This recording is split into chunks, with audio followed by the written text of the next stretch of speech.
चलो बच्चों, देखो इस वीडियो में हम लोग बायोलॉजी के कुछ हाई वेटेज वाले चैप्टर देखेंगे और कुछ लो वेटेज वाले चैप्टर।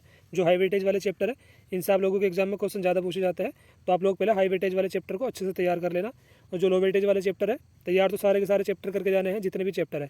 पहले बायोलॉजी में चैप्टर हुआ करते थे 38, लेकिन 6 चैप्टर हटा दिए गए हैं। 3 चैप्टर 11th बायोलॉजी से और 3 चैप्टर 12th बायोलॉजी से। अब जो टोटल चैप्टर आप लोगों को पढ़ के जाने हैं नीट के लिए वो है बायोलॉजी में 32 चैप्टर। तो इस वीडियो में हम लोग देखेंगे हाई वेटेज वाले चैप्टर और लो वेटेज वाले चैप्टर, और बाद में हम ये भी देखेंगे किस चैप्टर से कितने क्वेश्चन पूछे जाते हैं। किसी चैप्टर से 2 क्वेश्चन, किसी से 3, किसी से 4। तो जितने क्वेश्चन जिस चैप्टर से पूछे गए हैं प्रीवियस ईयर में, उसके बेस पे मैंने आप लोगों को क्वेश्चन आगे बता दिए कि किस क्वेश्चन मतलब किस चैप्टर से कितने क्वेश्चन पूछे जाते हैं।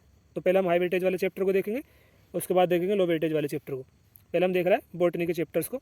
देखो बॉटनी में हाई वेटेज वाले चैप्टर है cell cycle, cell division, photosynthesis in higher plant, sexual reproduction in flowering plant, biotechnology and its application, biotechnology principle and process, organism and population, ecosystem और इन्वायरमेंटल इशू। इसको हटा दिया गया है NEET syllabus से। अगर आपको अपनी नॉलेज के लिए पढ़ना है कि हाँ भाई मेरे को चीज़ें आनी चाहिए, तो आप लोग भले ही पढ़ सकते हो, वैसे इसको हटा दिया गया है नीट सिलेबस से। इन्वायरमेंटल इशू इसको आप लोग छोड़ भी सकते हो।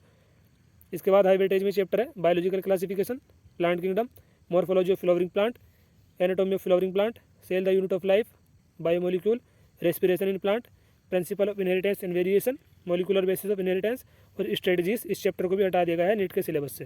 तो हाई वेटेज चैप्टर हम देख चुके हैं बॉटनी के। देखो हाई वेटेज चैप्टर में हमने देखा था सबसे पहले cell cycle and cell division chapters को। उसके बाद है photosynthesis in higher plant, sexual reproduction in flowering plant, biotechnology and its application. उसके बाद है biotechnology principle and process, organism and population, ecosystem, environmental issue. इसको हटा दिया गया है नीट सिलेबस से। उसके बाद था biological classification, plant kingdom, morphology of flowering plant, anatomy of flowering plant, cell the unit of life, biomolecule, respiration in plant. Next chapter अपना principle of inheritance and variation. उसके बाद है मोलिकुलर बेसिस ऑफ इनहेरिटेंस।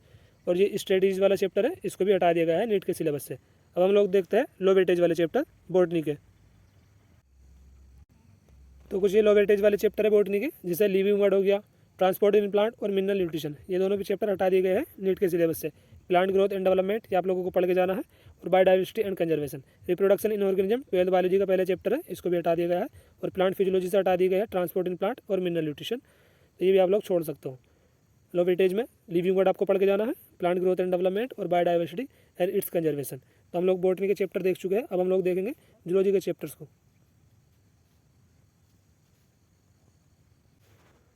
देखो zoology में सबसे पहले high weightage वाला chapter है breathing and exchange of gases. Digestion वाला चैप्टर हटा दिया गया है, इसको भी आप लोग छोड़ सकते हो।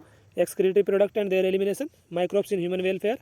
उसके बाद हाई वेटेज में ये body fluid and circulation, neural control and coordination and chemical coordination integration, human reproduction, evolution. तो ये कुछ हाई वेटेज वाले चैप्टर है जो आप लोगों को पहले तैयार करने हैं। तैयार तो लो वेटेज वाले भी करने हैं, छोड़ के कुछ नहीं जाना। 32 के 32 चैप्टर आप लोगों को तैयार करके जाना। मैं भी अपने चैनल पे वीडियो प्रोवाइड करा रहा हूँ डेली एक चैप्टर की। लिविंग वर्ड, बायोलॉजिकल क्लासिफिकेशन और प्लांट किंगडम, 3 चैप्टर अभी तक हम कर चुके हैं, और 3 चैप्टर के एमसीक्यूज भी मैंने आपको प्रैक्टिस करा दी। कल हम लोग चैप्टर पढ़ेंगे animal kingdom.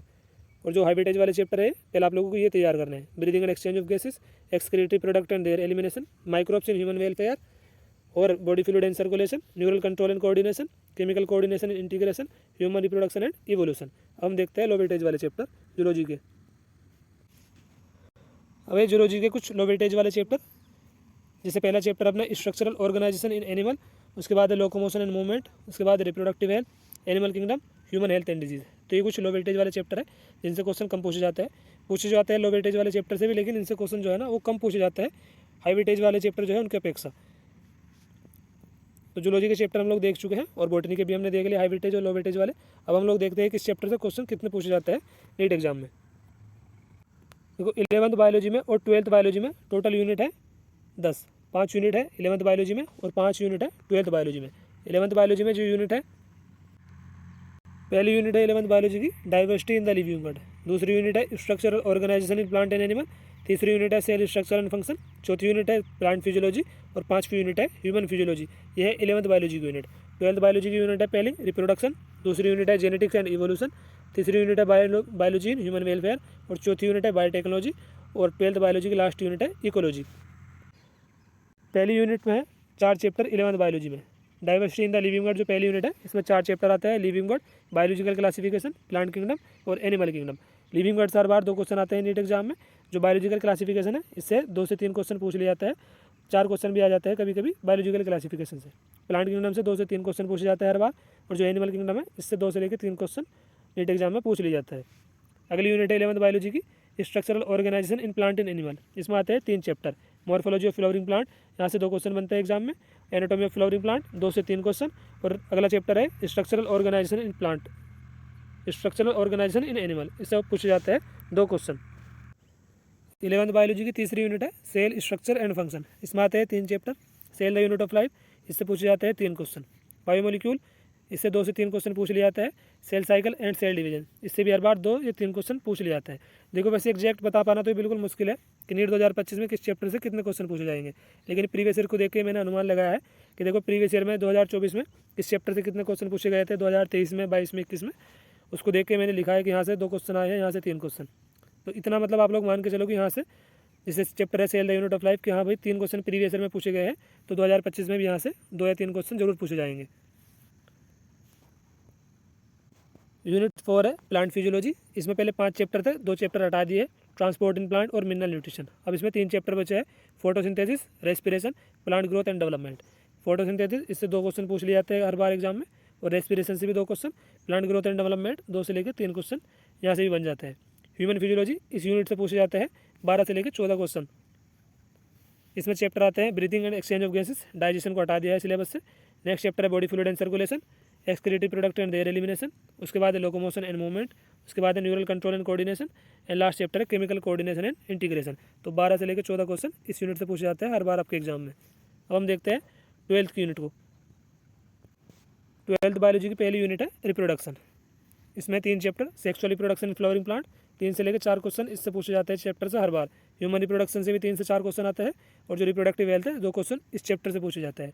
Genetic and evolution next unit है अपनी। इसमें आते हैं 3 chapter, principal of inheritance and variation, molecular basis of inheritance, और अगला चैप्टर है evolution. Principal of inheritance and variation 4 से 5 क्वेश्चन यहाँ से पूछे जाते हैं।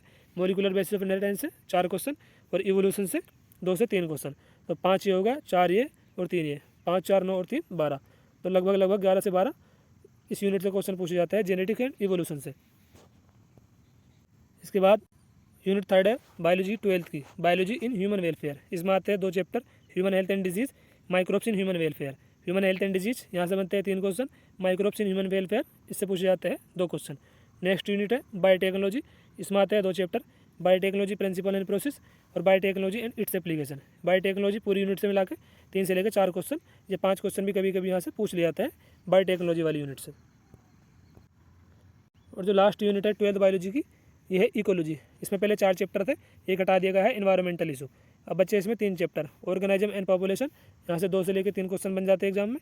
इकोसिस्टम से 2 क्वेश्चन पूछ लिए जाते हैं, और बायोडाइवर्सिटी एंड कंजर्वेशन से 2 क्वेश्चन। एनवायरमेंटल इशू को हटा दिया गया है।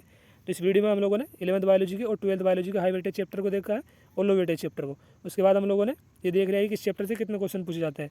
ये सिर्फ एक अनुमान है जो प्रीवियस ईयर को देख के मैंने लगाया है कि हाँ भाई इस चैप्टर से इतने क्वेश्चन पूछे गए हैं। हो सकता है नीट 2025 में ही मतलब इतने क्वेश्चन आप लोगों को देखने को मिले। तो इस वीडियो को बस यहीं पे एंड करते हैं। कल हम लोग चैप्टर पढ़ लेंगे एनिमल किंगडम। इस वीडियो को यहीं पे एंड करते हैं दोस्तों। Thank you.